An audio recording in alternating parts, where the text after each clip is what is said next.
Good morning, good afternoon, good evening, wherever you are in the world. You know who I am, but that really isn't important.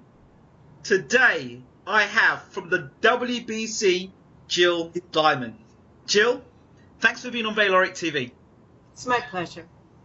So, for those people who don't know who Jill Diamond is, can you give us a quick overview as to who you are? Oh my goodness, who am I? Let's see, it's Wednesday. No, I work with the WBC for many years now. I am on the championship committee for the women. I'm on the board of governors. I'm a fight supervisor, proud of that, and I'm the chair of WBC Cares, which is their philanthropic arm. And I also work with the NABF. Okay, so you've got many hats for many roles. Yes, a woman must have many hats. Yes. Yeah. Well, we can talk about that as well. First and foremost, let us talk about how you got into boxing. Did you ever box yourself? I box, but not professionally, obviously. At this point, if I got hit, it would take me a really long time to heal. Recovery time. My father-in-law was a boxer. He was a well-known boxer in the United States. My husband loved boxing, and the truth is, I did not. I am a lifelong vegetarian, and I thought it was a very brutal sport, and when people would fall down in the ring, other people would cheer, and I never understood that. When I started boxing, I realized they were cheering for the man that was standing, not the man that was falling. And what happened is, my husband passed away, and when he died, I started boxing. It became my antidepressant. It was like my Prozac. I started to feel powerful. I started to feel confident again. I was able to listen to music, and I felt very, very comfortable in the community. My background is music. I come out of Motown in the music world, so it was a very similar community, and I felt very connected to the sport. But what happened was that in the gym that I was working out at the time, which was Kingsway, there were a lot of women, and I had never seen women boxing. And I didn't understand why there were so many women. They were working so hard, and they were basically invisible in the sport. So I went eeny, meeny, miny, mo. I chose the largest sanctioning body I could, and I wrote them, and I said, what's up with the women? And they said, by coincidence, we are thinking of sanctioning women. Come to the convention. So as crazy as it sounds, I hopped on a plane, went to Spain, and the rest is the rest. So you I opened the program. Yes. It said Female Championship Committee, and my name was on it. And I said, I don't remember doing this, but I guess I'm here now. Wow. And as long as you've been there is as long as you're here now. So that's a long time, eh? About 10 years. You've seen a lot in 10 years, I could well imagine. Yes. Okay. You said Motown. Yes. Now, if my spider senses are correct, Motown also connects Jill Diamond with Al Heyman? Actually, I did not work with Al in Motown. I don't believe Al was with Motown, but he was in the music business, still is in the music business. Wow. Motown, at the time I worked with them, was a record company, and my producer was Billy Davis, and it was some of the best years of my life. It was a lot of fun, and I moved from there to producing music for television. Al has worked in music and also in television and music for many, many years, but we actually never worked together. That's kind of bizarre. I did hear that at one point that he was either connected with Motown or music in Motown or artists that were in Motown. Yes, many artists that were in Motown. To my knowledge, he wasn't connected with Motown, at least not at the time when I was there. But he actually had produced some music television, a lot of live concerts, and a lot of those performers cross over. So I don't know about his connection to Motown. Okay, the WBC. It's, for me, I've known the WBC as that green belt, the one belt that everybody wanted their hands on. Yeah. The green belt. Right. And along the years, when I first started really watching boxing, I would say, would have been tail end of Hagler, Leonard. That would have been me coming into watching the sport. And then Bruner fighting Tyson for the heavyweight championship of the world. It always seems to end up that way as a Brit. You're watching a Brit go to America, most of the time to get beat up. That's how I sort of got into it and started to understand the sport. But the green belt, Why do you believe that that green belt, that WBC belt, is the belt that so many people find is prestigious? I'm going to speak from the heart because people will say that I'm prejudiced, of course, because I'm with the WBC. I think it's the only organization that really is in boxing because it is incredibly passionate about the fighters. When people fight for the WBC, they really become a part of the WBC family. Jose Suleiman used to do a lot of things that were not known to the public in terms of helping fighters who were sick or damaged or needed a chance. And that's continued through Mauricio. I think we've had some of the best fighters in history. They stay associated with the organization. I think the fighters are treated better by this organization and taken more seriously, and that they've had some of the best fights. So the belt, to me, is only as good as its history, and it's got a fantastic history, and it continues to have one. So do you believe the belt makes a champion, or the champion makes the belt? I believe that the ability for a champion to fight for a belt puts them on a certain level, or it should. So it's a marriage of sorts. And then it also became the most prestigious belt for women. And the WBC does more for women boxers than any other organization. They take them very seriously. Jose wanted very much to improve the quality of their lives, the quality of their purse. In Mexico, they're the main attraction on many TV programs. They had the first ever women's female convention last year, which was pretty brilliant, and there'll be another one this year. So it's my belt. It's my belt of choice. I do want to talk about women's boxing because that's where I know that you're a real. That's where your eyes really are, women's boxing. But I do want to talk, and I have to do this because if I don't do this, people say, "Well, why didn't you ask that question?" Well, I do it anyway. But they're going to ask the one question I'm going to say. I'm going to take it down this route first. The WBC, as prestigious as it is and as good as it is, it's also got a lot of bad press for a lot of reasons. Will it be people have said we'll be criminals, we'll be crooks, things like that. How did the WBC respond to those sort of allegations or stigmas? I can only speak from what I personally know and Okay. say that the bigger the target, the bigger the person, the bigger the target. Right. So boxing in general has a romantic reputation of being the most corrupt sport next to horse racing. You know, it is what it is. And I'm sure that there are a lot of people involved in the sport that are unsavory, you know, and I personally have never experienced any of this. I've seen people who have an agenda that I don't approve of, but I've never firsthand experienced any of what people consider corruption. I can only base it on what I myself have experienced. But I think that people want to hold on to that concept. I mean, the WBC has put together the first ever pension fund for boxers. They do what they can do to improve. They are also a sanctioning body, and sanctioning bodies have been targets for years.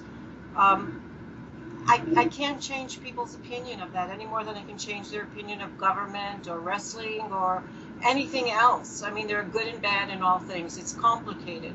But I would say essentially that I've had no firsthand experience with any of what people would consider to be corruption. Sorry, okay. I'm just saying it's very hard to change that persona, and we're working on that. I find that when people have something to say and it's not addressed, then I always feel that that's why I do interviews, because I hear things and I think, well, that can't be right, or is that right, or is that true? Let me ask somebody who's involved. Let me ask somebody who is in the know, as opposed to reading off the internet.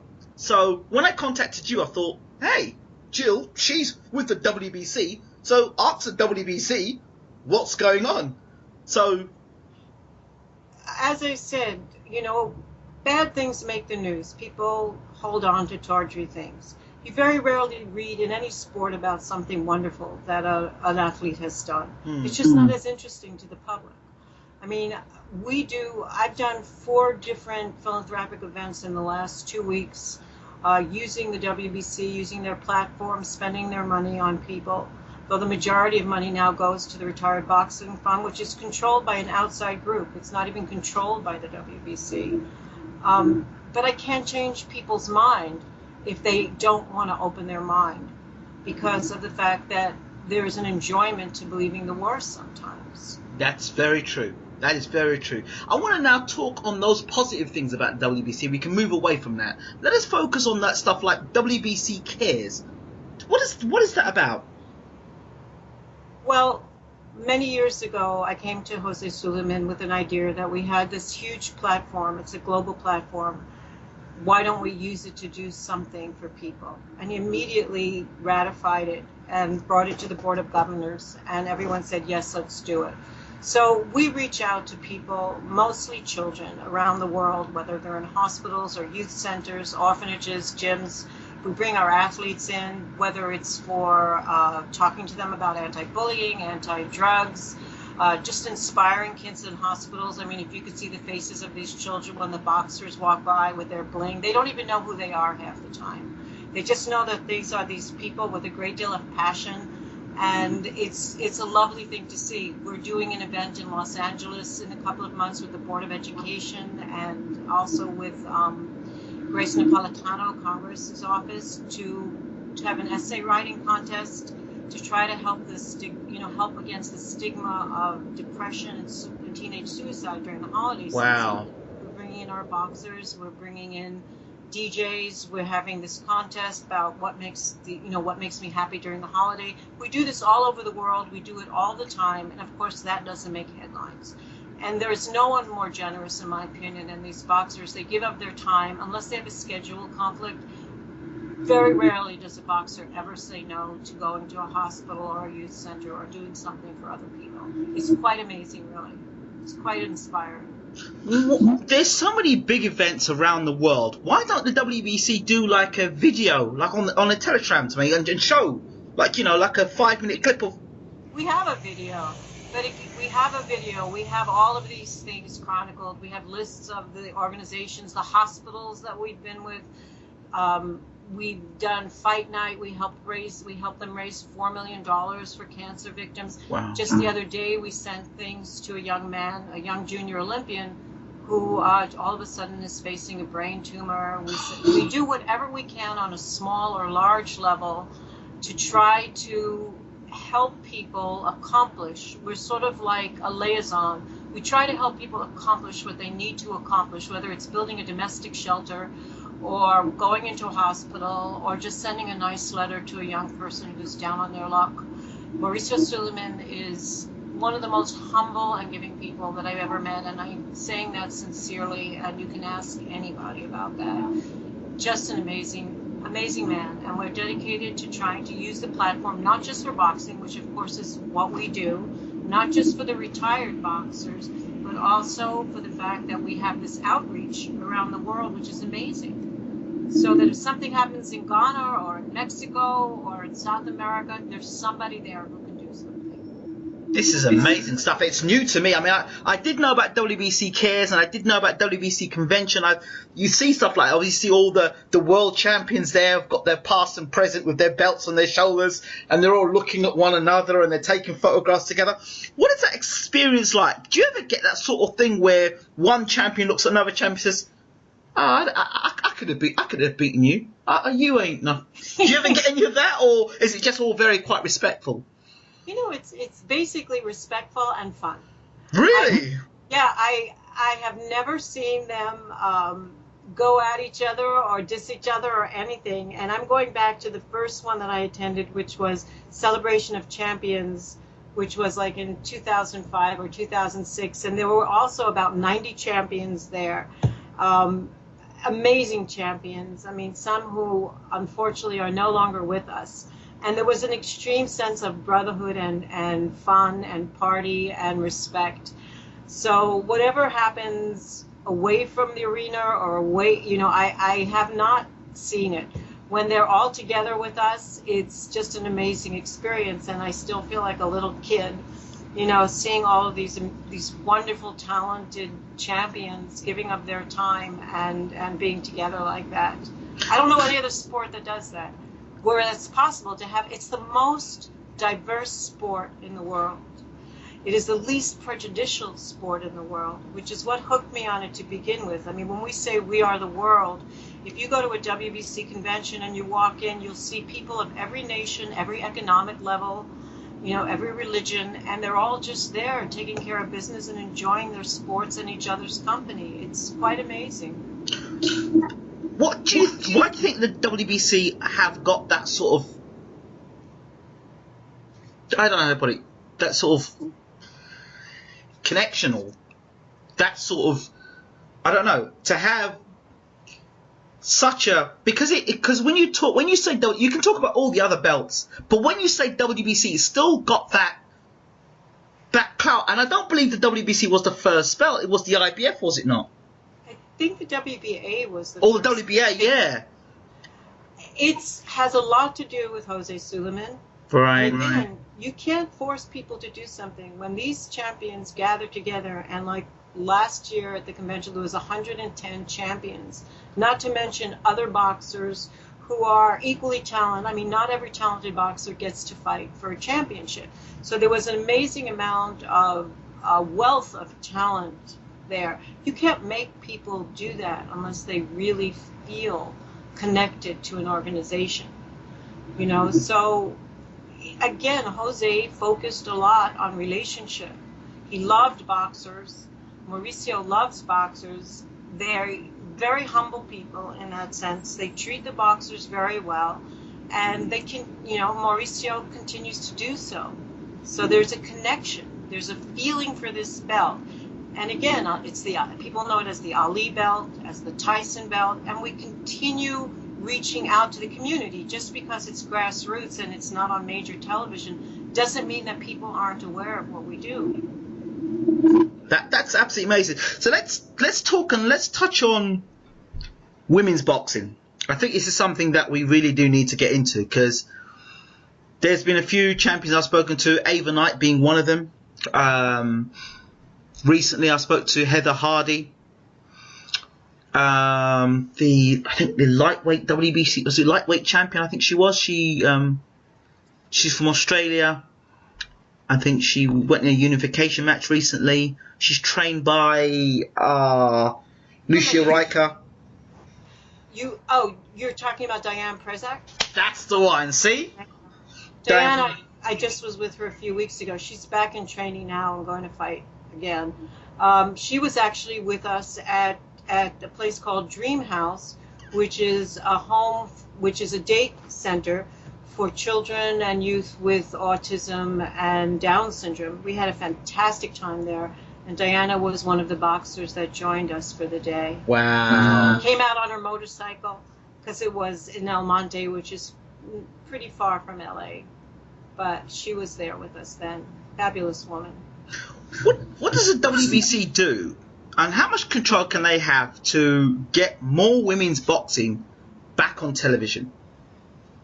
I hear you. It is a huge problem in this country, in the United States.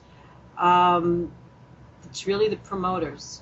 It's not the WBC. Where WBC has more influence in Mexico, as I said, the women sometimes are the main event on television and do extremely well. In Japan, they're on TV. In Germany, they're on TV. Everywhere they're on TV. But in the United States, it's been very difficult for the promoters to take women's boxing seriously enough to put it on TV. A problem happened, I think, around 2009 in the United States. Women's boxing was getting more and more prestigious. And then when the economy dropped out, it's like a lot of the promoters that promoted women's boxing disappeared. And people were the ones that were there were less likely to take a chance on putting women on TV. Even when Layla Ali did her last match, I supervised that, and this was Layla Ali, and her father was sitting there in the audience at Madison Square Garden. They showed a montage of her fighting, and they showed an old fight. I don't remember who it was. It might have been Floyd's fight. I'm not sure, but they did not even show that one on TV, even though it was Layla Ali. I think that's going to change. But it's very slow to change, and it's a cultural issue in the United States, I believe. I believe that a lot of these television executives, particularly the older ones, still consider women boxing to be a circus. I think they consider it to be similar to domestic violence, where they see women being hit. They don't consider it a sport. They don't respect the women. They don't respect their talent, and they're not willing to take the chance. Well, I'm going to say one name, Ronda Rousey. I think you must be sick and tired of hearing this woman's name. I'm not, because she's done a lot for women athletes, and this year has been a great year for women athletes, whether it's been soccer or tennis or whatever. But you have to understand that that's a whole different system. That that with MMA, they pay the athletes, they own the television time. We're a sanctioning body. We do not manage athletes. We do not promote fights. We are on the asking end. If we did, we would put women on TV. We don't have the advantage that she has. And she's also done something brilliant, which I think that all women boxers should do, and men, which is market herself correctly. She works outside of her sport. She's done movies. She's done a lot of other things. So I have a great deal of respect for her. But in boxing, we simply can't do what they do in MMA because we don't have the same advantages that they have. Excuse me for one moment. I'm going to hang up this phone. They have a whole different system, and which we don't have. But if we had the same system in MMA, you could be absolutely sure that we would have women on television. All we can do is try to influence the promoters. So last year at the Women's Convention, we had Oscar De La Hoya there. We had Don King there. We had other promoters come. And we had the women talk to them. And we had them explain their viewpoint. And that's what we're going to do again this year. Just to keep pushing forward. It's all we can do. Al Heyman has gone ahead and got on, they say, a monopoly of boxing. He's went and took a whole load of fighters and brought them into his camp, and he's got TV deals, and other promoters are not happy with the fact he's done that.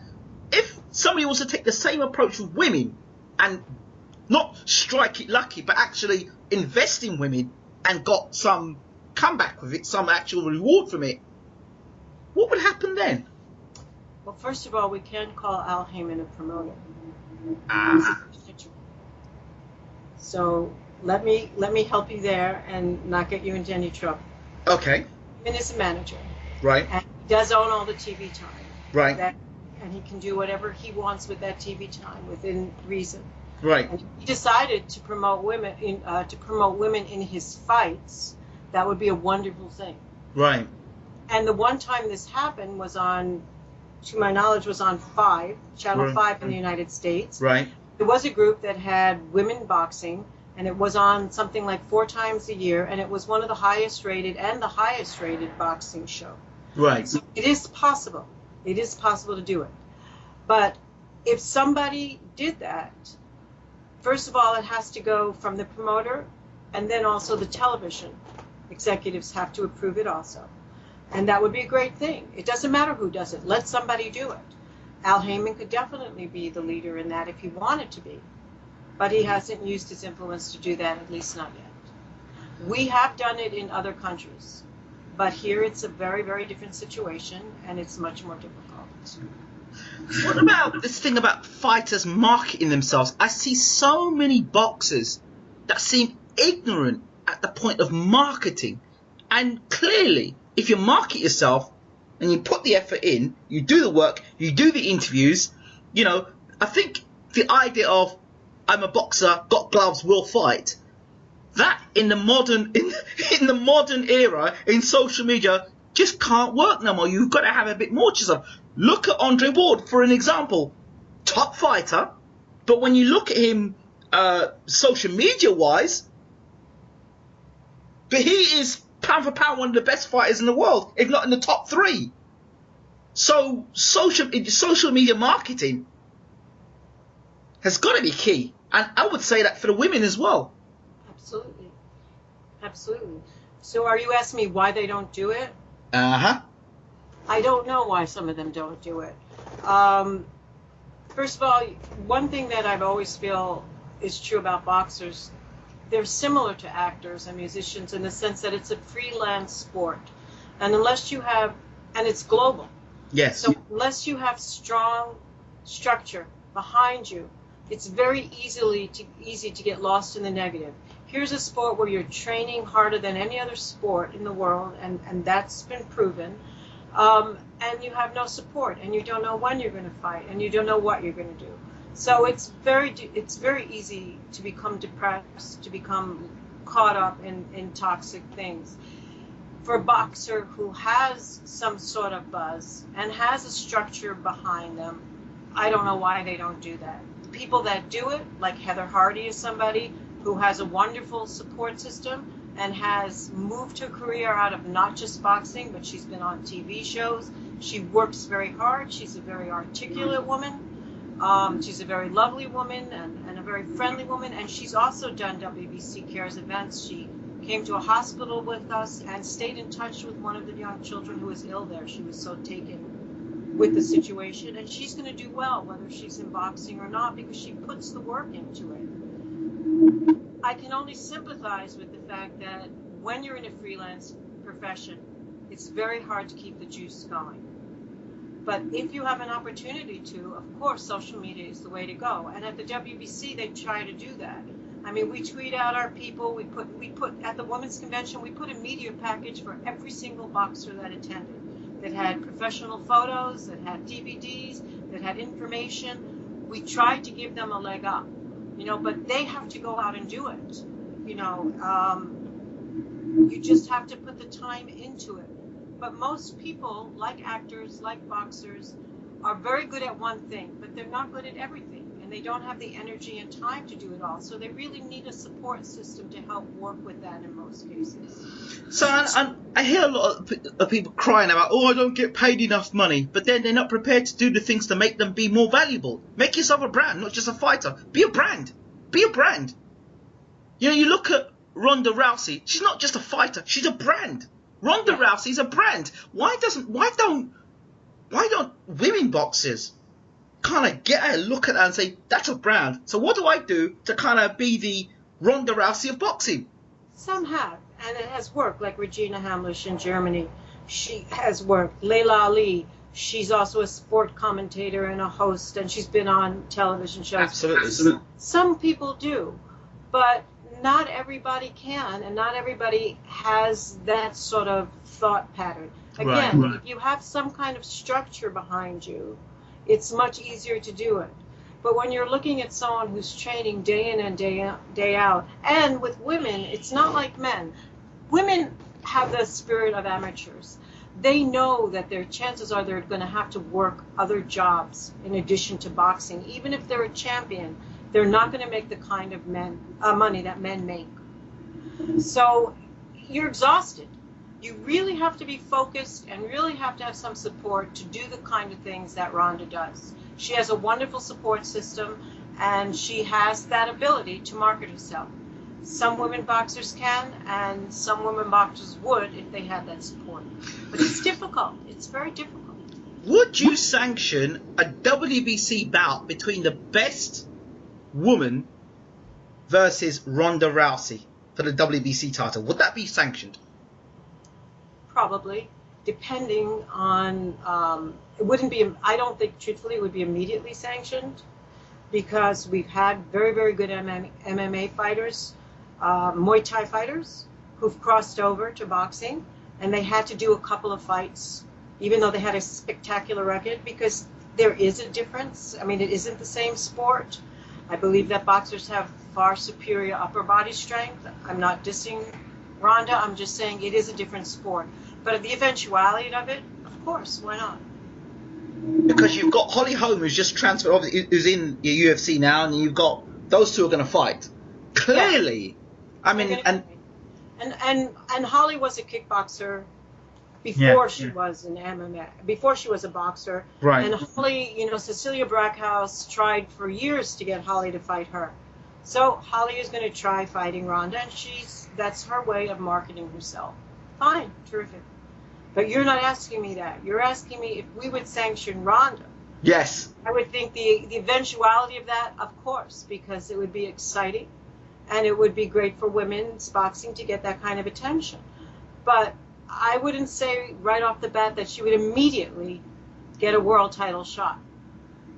It's a different sport. I see them as different sports with different skills, but they're all superior athletes. But somebody like Ronda Rousey, who's got the prestige or the name or the brand that she has, would you not use special circumstances to? I've got to say, special circumstances to put on a world title fight. I know it's leading there, but I've got to say. Okay, but would they be fighting boxing or would they be fighting MMA? I mean, Ronda Boxing. Rousey has called out Floyd Mayweather. I mean, if they were fighting in boxing, first of all, I'm not the one who would make that decision. I would be a small part of that decision. Right. And if it were me, where the WBC is very, very strong on safety. Right. And if it were me, I would not immediately sanction that fight, but I would lead to the steps to probably eventually sanctioning that fight. That is my opinion, because, as I said, I don't believe they're the same sport. Right. You know, and even the instinct to kick, I mean, you have to train in the sport. There's certain things that you do, and there's certain things you can't do. And these are like muscle memory. And I'm not, again, dissing Ronda in any way. I think I have a tremendous amount of respect for what she's done with her career.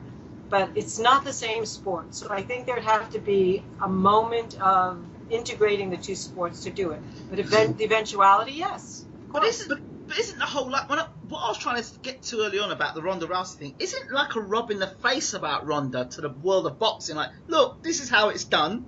Why can't you guys get yourselves in gear and sort it out? Does that not sort of come across that way to the boxing community? You know, maybe some people think it that way. I don't, because they're different sports. And I don't mean different sports in terms of the skills. I mean in the way they're structured. She's been given a lot of TV time based on the company and the group that she works with in the United States. We can't do that. You know, we can't do that. I think that what it is proof that women's boxing can work on TV. And that if the women market themselves in a way that Ronda has marketed herself, they are more apt to get that chance. So I see her as an example of what's possible, not a rub in the face. Let's look at Cecilia Breakers for a second. That's somebody that is your undisputed champion, is she not? She is an undisputed. Nobody's ever beaten Cecilia.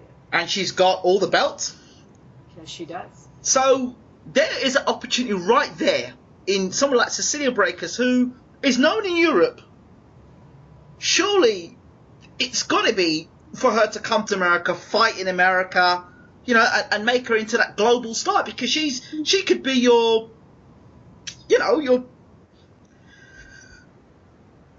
Fight Holly Holm, and Holly Holm turned her down several times. Yes. But she needs to fight someone who is in her league in terms of not just skill, but having been someone who has a certain amount of reputation and fan base. Yes. She wanted very much and put it out there and gave a remarkable deal that any other woman boxer would have grabbed.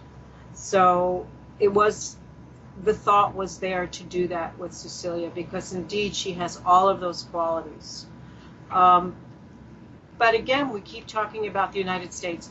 The United States is obviously a place where boxers make more money than other places, generally speaking. But boxing is global, and Cecilia does very, very well in Europe, and that's where fight whomever, given the right situation. Okay, let's talk about belts, and talking about the interim belts and the silver belt and the what made the WBC go down the route of going with silver belts and interim belts? Can you talk to me about that? The interim belt should only be used for a reason. For instance, there are things that happen in women's boxing that don't happen in men's boxing, like a woman gets pregnant. Right. There are certain medical things, special circumstances where an interim belt should be used. Otherwise, an interim belt shouldn't be used. I'm against having too many belts. As far as a silver belt and an international belt, those are different levels of achievement, and every sport has that. You know, but obviously the biggest belt is the world belt, and then the celebrational belt is the diamond belt, but that is only used for a very special circumstance. It's not in place of the world title. Everyone wants the world title. But the other belts do have value because you have to have a certain place in the rating. And it's a step up for a boxer. So that's really all I can say about that. On the men's side, Mauricio Suleiman had tried very, very hard to have a integration of all of the belts. I'm not talking about our belts, but I'm talking about the WBA, the WBO. He actually had many meetings, and the WBO refused to participate, but the WBA and the IBF were participating, so that there'd only be one world champion.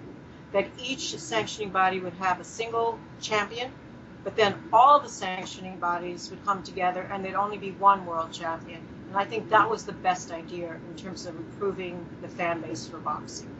Now, I know in an interview you did recently with Michael Montero, you talked about this meeting of minds and belts. How realistic do you see that happening? Like in terms of time? It was very realistic. Okay. But the WBO did not participate.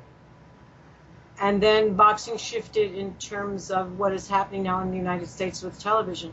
But it was very realistic. They had all of the rules laid out. And it still may happen. But it was on a very fast track at one point, minus the WBO, who basically said that's like telling Pepsi and Coke to sit down together. We did not see it that way. We saw that for the sake of the sport, we needed one world champion.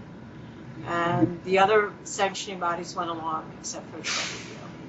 And is that going to happen now, or is that because the WBO? Truthfully, I don't know if it can happen without them. But I know it went as far as having contracts and paperwork and meetings done. So it still may happen.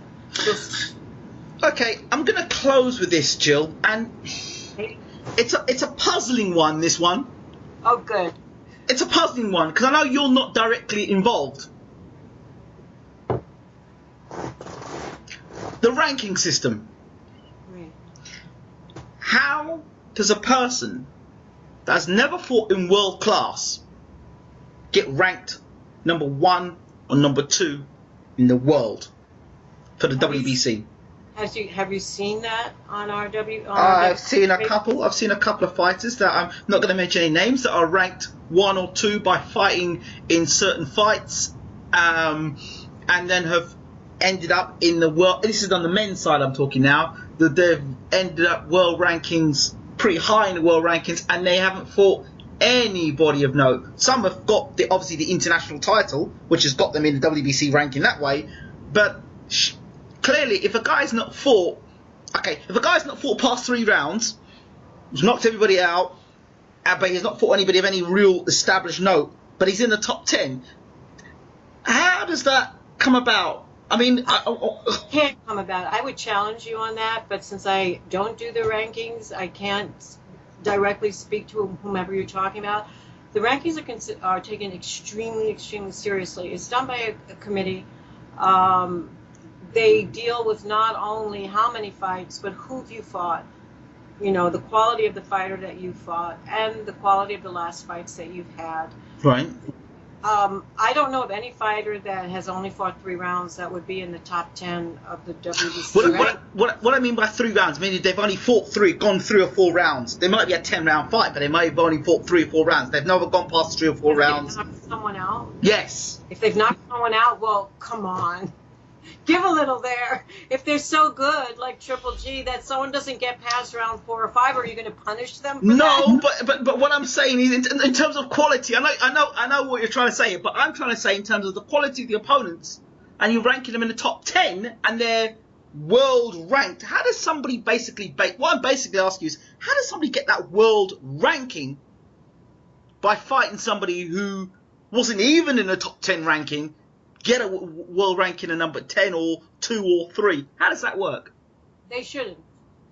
No, they shouldn't be. And I'd be surprised that somebody in the top 10 who hasn't had a very decent record. Again, they go by the quality of the opponent, how many times they fought, how often they fight, and the basis of their last fights. But it would be very surprising to me if someone was in the top 10 who didn't have a decent record. And that I think you should address to the ranking committee. But all I can tell you is it's taken extremely seriously. I've had promoters who I'm very fond of come to me and say, look, this person should be ranked higher. And I would even submit it, and they'd say no because they just don't qualify for it. Or they might say, yes, the last person they fought moved them up a bit. But it's a very serious process. It's not taken lightly. And I would challenge that thought. Okay, that's fine. All I can say is from what I hear and what I see, and then ask you, and you know, we kind of mix it up from there and we chop it up from there. But certainly the things I've been seeing and hearing, and obviously from the European side of things, you know, a guy fights he fights in an eliminator, or fights a fight which is, you think, you know, that guy's not even world class. He's not even in the top 10, and he gets a top 10 ranking after that. I mean, that's where as I said, and I can't. You can't. That. Mm-hmm. I would challenge it based on what I've seen, particularly at the conventions where the promoters themselves come in and where they go through every single name. And if something is questioned, the people on the ratings committee give evidence as to why they've made those decisions. I can't say, like anybody else in the world, that they haven't made some bad or wrong decisions, but it would be surprising to me if it was blatant or often or common for that to happen, because it's a very serious process. And safety has always been, in fact, we're the first organization that's now calling for random drug testing of the top 10 people. We've gotten, you know, involved with Margaret Goodman and VADA. I don't even know if fighters in fights, if the other supervisors are required to do what the fight supervisors of the WBC do in terms of safety. So they have medical congresses. They come in and they're insisting on also pregnancy testing, and which is not required. You know, we're trying to get that changed. So I would be very surprised, because what it comes down to is safety, not being a world champion. To put an unqualified fighter in the ring with a qualified fighter wouldn't be something that I think they'd approve. I ask these questions, and the only reason why I ask these questions is obviously because I know a lot of people listen to the show or watch the show, so I kind of ask the questions the fans want the answers to. So I say these things. I'm not insulted or put back by anything that you're saying, and you can ask me anything you want to. I can only give you my opinion. I know people are going to say because I'm with the WBC that I'm biased anyway, but the reason I've stayed with the WBC because I'm a fan of the sport, and I would rather be involved in the sport in a way that makes a difference. And I know that given that the agenda of the WBC, that they make a positive difference. People don't like sanctioning bodies because they say, oh, they take money from boxers and this and that. But that's really, the money now is being used for the retirement fund. On top of that, it's a brand like any other brand. It raises the boxer's purse. It gives them certain privileges that other boxers don't. The belt is very important to them. So I think that it's a very fair thing, but I'm not biased to the point that I'd say something about the WBC that I didn't truly believe. I would just say, I don't know. Not my job. Jill, do you know, myself, I've learned a lot more about the WBC that I didn't know before. It's been educational for myself, and it's been a pleasure talking with you because, you know, things that I would not have known about the WBC unless I'd spoken to you and you'd allow me the access to have this interview, I would not have known. So I would not have been any the wiser. So... Well, you know, I would make a strong suggestion to you because I truly believe this. Yes. Come to the convention. I've asked that to so many reporters who slam not only the WBC but certain boxers, people who've never been in the ring, never actually know what goes on. If you came to a convention of the WBC, you would be so surprised at the detail that goes into everything, the meetings between the medical people and the different committees, the Cares visits, the way the ratings are done, and the best way to even criticize something is to have the full information. Talking to me only gives you a piece of the pie, but if you come to the convention and it's open to the public, you would be shocked. We had somebody last year who actually from the UK who won a contest, and we made him Fan of the Year. He donated money to actually another organization, and we helped them. And he came to the convention with his lady, very lovely guy, and he was going to stay at the convention in Las Vegas for 2 or 3 days and then go to Los Angeles because they'd never been to this area before. He stayed at the convention from the beginning to the end because he was so shocked by what detail everything went in, and he learned so much from being there that it was an experience he didn't want to forego. And that's what I would suggest to people.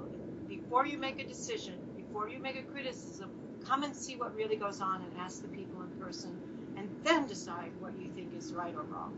You know what? I'm going to take you up on that. I hope you do. Jill Diamond, thank you so much for talking to Bayloric TV. It's been an absolute pleasure talking with you. My privilege. Thank you.